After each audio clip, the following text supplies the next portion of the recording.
Good morning. Today is Friday, March 20th.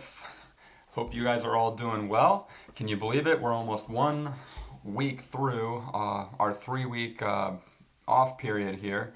Hopefully, we'll only have 2 more weeks to go, but we'll have to wait and see how that all pans out. But I wanted to, make sure we made it through 1 week here. So, keep trudging through. We can do this, all right? You can make it through the next two. This morning, I just kind of want to go over some things about Friday's work. According to your calendar, this is actually probably one of your busiest days of the period that I have for you. But it's all right. I know you guys are capable and you can get it all done today. A couple things first off, though.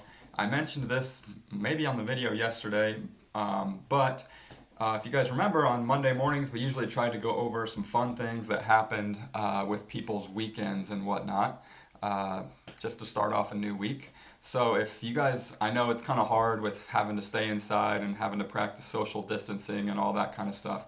But if for whatever reason you did anything exciting at home, or maybe you did get out and go somewhere, and you have something you want to share with the rest of the class, feel free to email that to me, and I can go ahead and make sure I share those things on my Monday video.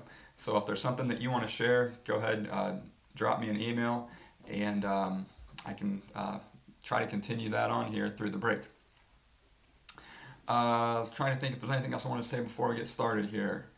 No, we'll just go ahead and get started. So last night I did videos for the Watsons Go to Birmingham Chapter 2, and also for the social studies passage that you're going to be reading today about the Olympics.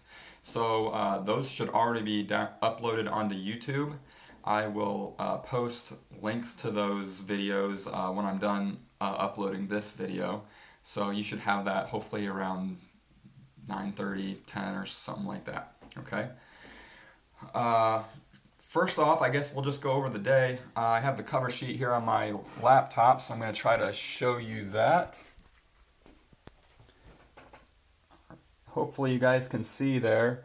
So for English Language Arts, we're on the first day of kind of a new chapter. So the first thing I want you to do there, you should have a worksheet that says Vocabulary Chapter 2. That's what I'd like you to do first. I've went over those expectations before on previous videos, but remember you have 3 vocabulary words. I want you to try to figure out what those words mean using the context clues of the sentences that are provided on the paper. Then you can write the context clues on the context clues lines, and then the actual definition on the actual definition line. Next, I'd like you to read Chapter 2.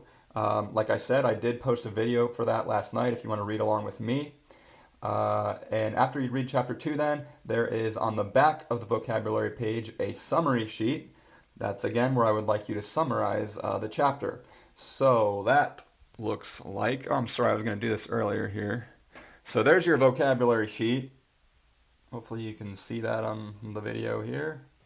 That's what that looks like. So your words for today are hostile, punctual, and raggedy. Then once you read, you'll have a summary, and this one's not as zoomed in, but the page should look like this. And again, I want you to list key details from that chapter. So who was in the chapter, what happened in the chapter, where was this all happening at, when did it happen, why, and then other important details that maybe you didn't answer with those 5 questions. Then I want you to write a 3 to 5 sentence summary down at the bottom.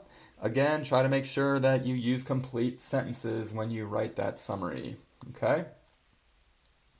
So that is your ELA stuff to do for today.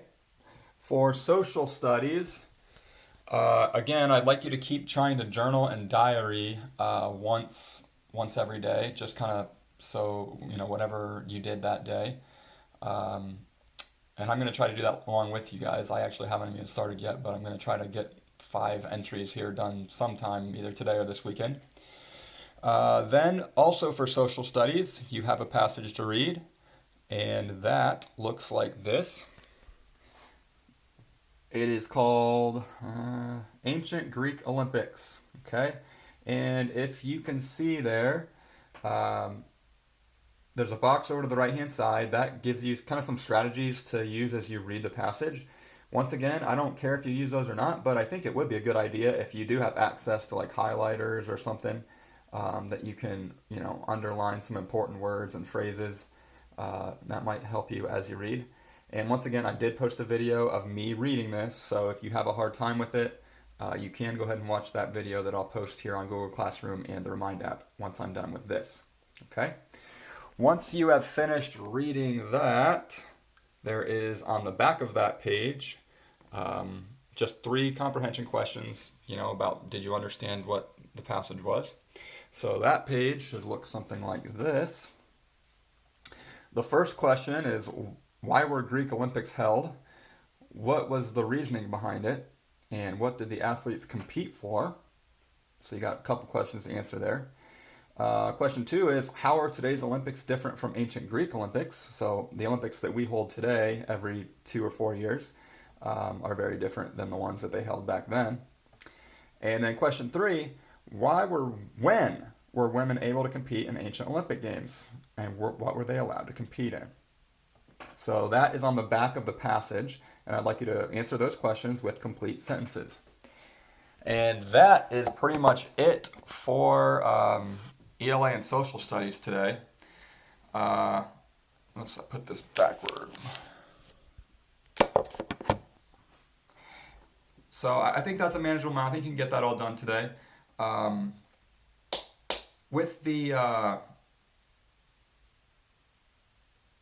passage that I read for social studies that I put online last night, I did give some kind of further instructions there. One thing that would be a good idea, I think, to help you with the questions for social studies is to look over those questions before you actually read the passage. So that way you kind of have a focus for why you're reading that passage, and you can look for the answers to those questions as you read. So that would be a strategy that I would use if I were you. Trying to think if there's anything else here. I don't think there really is on my end. I know Mrs. Dyer, she's trying to post some things on YouTube as well to try to help you with your math. So go ahead and look for those on the Remind app and on your Google Classroom as well. And I guess if I don't have anything else here, I hope you all have a good Friday and a nice weekend as well. I think unfortunately it's supposed to get kind of cold out this weekend, so I don't know if it's gonna be able to get outside too much, but try to do some different things. Maybe you'll develop a hobby here over break. I actually started putting together a puzzle last night that I actually got for Christmas a couple years ago from my stepsister. So that's going to be one of my goals over break, is to try to finish that puzzle. So maybe I'll keep you guys posted on my progress there. But I think that is pretty much it. So I hope you have an awesome Friday, and I hope you are able to do something a little fun maybe this weekend. I know it's kind of hard with all the social distancing regulations and all that that's being put out there, but stay safe, stay healthy, and I hope you have a great weekend. So we'll see you on Monday.